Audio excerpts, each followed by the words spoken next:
அன்பான தமிழ் சொந்தங்களே வணக்கம். நேற்றைய தினம் 8ஆம் தேதி 8/3/2025 வக்ஃப் வாரிய சட்ட திருத்தத்தை எதிர்த்து விடுதலை சிறுத்தை கட்சியின் சார்பில் மாபெரும் போராட்டத்தில் ஒருங்கிணைத்தார்கள். தமிழ்நாடு முழுவதும் மாவட்ட தலைநகர்களில் மாபெரும் கண்டன பொதுக்கூட்டத்தை நடத்தி முடித்திருக்கிறார்கள். கண்டன பொதுக்கூட்டம் மிக வரலாற்று சிறப்புமிக்கதாக இருந்தது. கட்சியின் தலைவர் தொல் திருமா அவர்கள் ஆற்றிய உரையில் வரலாற்று சிறப்புமிக்க உரை. இதுபோன்ற தெளிவான உரை எந்த அரசியல் தலைவராலும் தர முடியாது என்று அனைவரும் அறிவோம். அதன் அடிப்படையில் வக்ஃப் வாரிய திருத்தச் சட்டம் 5 ஆண்டுகளுக்கு ஒரு முறை தேவைப்பட்டால் திருத்துவதுதான் முறை. ஆனாலும் இந்த திருத்தத்திலிருந்து இஸ்லாமியர்களை எப்படி இந்துக்களிடமிருந்து விலகி தள்ளி வைக்கிறார்கள் இந்த பிஜேபி அரசு என்று தெரிகிறது. வக்ஃப் வாரிய சட்டம் என்பது வக்ஃப் வாரிய நிலம். அந்த நிலத்தை அவர்கள் சொந்தம் கொண்டாட வேண்டும். ஏன்னா அவர்கள் நிலத்தை அவர்கள் தான் கொண்டாட வேண்டும்.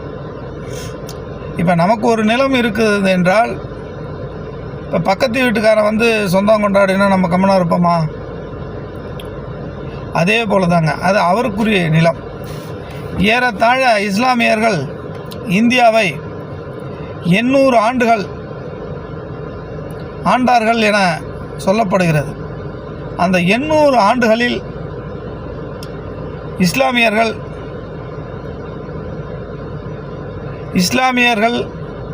இஸ்லாமியர்களுக்கு ஒதுக்கப்பட்டது தான் அந்த இடம்.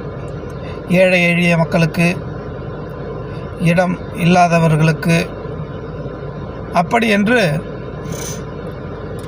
ஒதுக்கியது தான் அந்த இடம், வக்ஃப் வாரிய இடம்னு சொல்கிறது. அதே போல் நம்ம ஒரு இடத்த இந்துக்கள் அல்லது கிறிஸ்டியன் எப்படி நமக்கு தோன்றினால், இப்போ கடவுள் பெயரால் நம்ம ஒரு இடத்த எழுதி வைக்கிறோம். இப்போ இந்துக்கள் சட்டப்படி என்ன சொல்லுது, அறநிலையத்துறையில் நாம் இப்போ எனக்கு ஒரு வீடு இருக்குது, எனக்கு ஒரு இடம் இருக்குது, என்ன சொல்கிறாங்க, நான் ஆஞ்சநேயர் கோயிலுக்கு எழுதி வச்சுட்டேன், நான் விநாயகர் கோயிலுக்கு எழுதி வச்சுட்டேன், நான் சிவன் கோயிலுக்கு எழுதி வச்சுருக்கேன், நான் முனியப்பன் பேரில் எழுதி வச்சுருக்கேன் அப்படின்னு சொல்லி ஏகப்பட்ட நிலங்கள் தமிழ்நாட்டில் கோயில் பேரில் இருக்கிறது. அதையெல்லாம் நம்ம மானியம்னு சொல்கிறோம். அதே மானியத்தை தான் முஸ்லீம் மக்கள் வக்ஃபு என்று சொல்கிறார்கள். நாம் இந்து அறநிலைத்துறை மானியம்னு சொல்கிறாங்க. ஆனால் முஸ்லீம் மக்கள் வக்ஃபுன்னு சொல்கிறாங்க.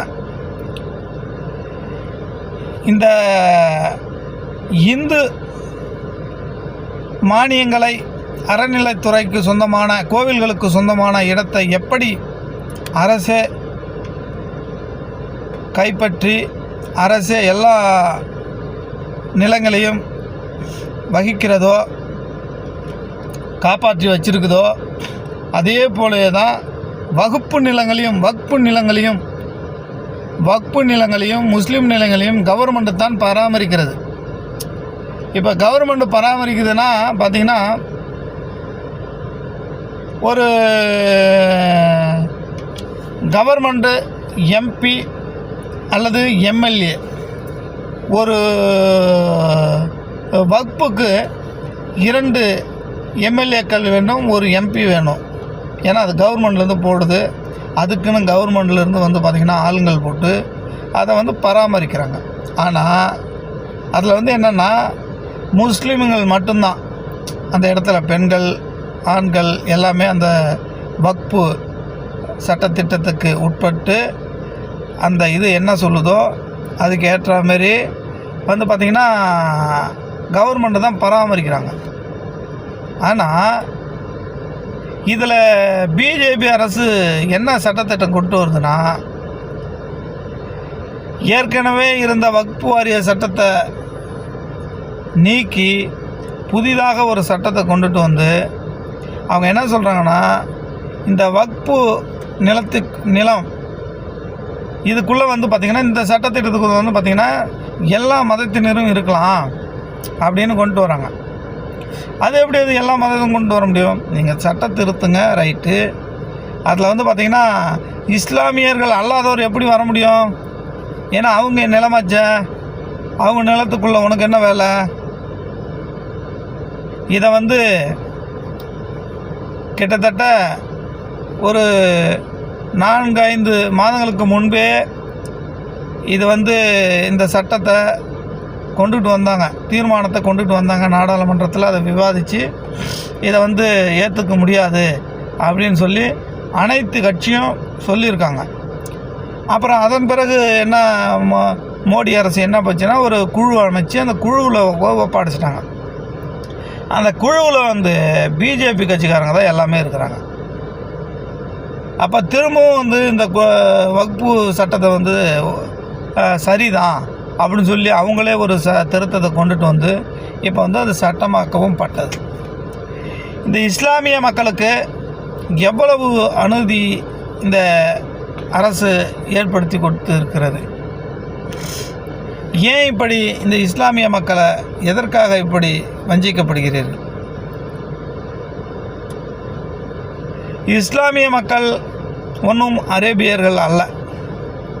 இஸ்லாமிய மக்கள் ஒன்றும் இங்கிலாந்தோ லண்டனோ அங்கிருந்து வந்தவர்கள் அல்ல. இஸ்லாமிய மக்கள் இம்மண்ணின் பூர்வ குடிகள். கிட்டத்தட்ட 800-900 வருடத்துக்கு முன்பே இந்த இந்திய மண்ணை ஆண்ட முகலாயர்கள் அப்போது அவரவருக்கு பிடித்த மாதிரி, ஏன்னா இங்கே வந்து இந்தியாவில் வந்து எப்போதுமே ஏற்றத்தாழ்வு அதிகம். அதனால் இந்த ஏற்றத்தாழ்வு தாங்க முடியாமல் இஸ்லாமியர்களாக மாறிவிட்டார்கள். அது காலப்போக்கில் ஜாதிகள் எல்லாம் மறைந்து இப்போ இஸ்லாமியர்களாக இருக்கிறார்கள். இந்த பூர்வகுடி மக்களை எப்படியாவது அவர்களிடமிருந்து சொத்துக்களை பிடுங்கிவிட வேண்டும் என்று என்னென்னவோ இஸ்லாமியர்களுக்கு எதிராக சட்டங்களை கொண்டு வருகிறது இந்த பாஜக அரசு. நண்பர்களே, நாம் எல்லாம் புரிந்து கொள்ள வேண்டும். அறநிலைத்துறை அல்லது கிறிஸ்துவர்கள் இடங்களில் இது போன்ற அறநிலைத்துறைனே வச்சுங்களேன். இப்போ இந்து அறநிலைத்துறையில் வந்து இஸ்லாமியர்களோ இல்லை கிறிஸ்துவர்களோ ஒரு நீங்கள் இந்த நிர்வாகத்தை பார்த்துக்குங்க அப்படின்னு விட்டால் நம்ம ஏற்றுக்குவோமா? இந்து மக்கள் ஏற்றுக்குவாங்களா? ஏற்றுக்க மாட்டார்கள். அதே போல் கிறிஸ்துவ தேவாலயங்கள் சொத்துக்களை பராமரிக்க ஒரு இந்தோ ஒரு முஸ்லீமோ கொண்டு போய் விட்டால் ஏற்றுக்குவாங்களா? கண்டிப்பாக ஏற்றுக்க மாட்டாங்க. அதே போல் தாங்க இதுவும். இஸ்லாமிய சொத்துக்களை பராமரிக்க ஒரு இந்துவோ ஒரு கிறிஸ்டினோ அங்கே அதிகாரிகளாக நியமித்தால் அது சொத்தாகத்தான் இருக்குமா? இல்லை இஸ்லாமியர்களுக்கு ஆதரவாகவே அவர்களின் நடவடிக்கை இருக்குமா என்று நாம் சிந்திக்க வேண்டும். கண்டிப்பாக அதற்கு அதிகாரியாக வருபவர்கள் அல்லது பிஜேபியோ அல்லது ஆர்எஸ்எஸ்காரர்களோ தான் வருவாங்க. அப்படி ஆர்எஸ்எஸ்காரர்கள் அங்கே வரும்போது இஸ்லாமியர்களுக்கான நியாயங்கள் கிடைக்குமா? கண்டிப்பாக கிடைக்காது. அதற்காகத்தான் மக்களே எல்லோரும், எல்லா தரப்பினரும், எல்லா கட்சியினரும் இந்த சட்டத்தை, வகுப்பு வாரிய திருத்த சட்டத்தை எதிர்க்கிறார்கள். உடனடியாக இந்த சட்டத்தை திரும்ப பெற வேண்டும் மோடி அரசு. இல்லை என்றால் நாளை ஒரு காலம் விடியும். அந்த வரும்போது, அந்த காலங்கள் வரும்போது கண்டிப்பாக இந்த சட்டத்தை தூக்கி எறிவோம், தூக்கி எறிவோம், தூக்கி எறிவோம் என இந்தியா முழுக்க குரல்கள் ஓங்கி ஒலிக்கிறது. இந்த பிஜேபி அரசு, இந்த பாசிச அரசு, இந்த ஆர்எஸ்எஸ் அரசு இப்படி சிறுபான்மை மக்களை நசுக்கிறது, இப்படி ஒடுக்க பார்க்கிறது, இப்படி வஞ்சிக்க பார்க்கிறது. அது என்னங்க அது? இப்போ அமித்ஷா இருக்கிறாரு. அமித்ஷா வீட்டில் இந்த நிர்வாகத்தெல்லாம் நான் பண்ணுறேன் அப்படின்னு பக்கத்து வீட்டுக்காரங்க வந்தால் அமித்ஷா ஒத்துக்குவாரா? இல்லை மோடி ஒத்துக்குவாரா? இல்லை அதில் இருக்கிற அமைச்சர்கள் ஒத்துக்குவாங்களா? சொல்லு. அவரவர் இடத்தை அவரவர் தான் பராமரிக்க வேண்டும். அப்படி பராமரித்தால்தான் அது கரெக்டாக இருக்கும், சரியான பாதையில் செல்லும். இல்லைனா அது சரியான பாதையில் செல்லாது. அப்படித்தான் இந்த மசோதாவும், வக்ஃபு வாரிய திருத்த சட்ட மசோதாவை உடனடியாக திரும்ப பெற்று இஸ்லாமியர்களை இம்மண்ணில் எந்த ஒரு தொந்தரவும் இல்லாமல் நீங்கள் வாழ வைக்க வேண்டும். இம்மண்ணில் பூர்வகுடி மக்கள், இஸ்லாமியர்கள், கிறிஸ்தவர்கள், பௌத்தர்கள், சீக்கியர்கள் இது போன்ற மதத்தினர்கள் சுதந்திரமாக நடமாட இந்த அரசு நடவடிக்கை எடுக்க வேண்டும்.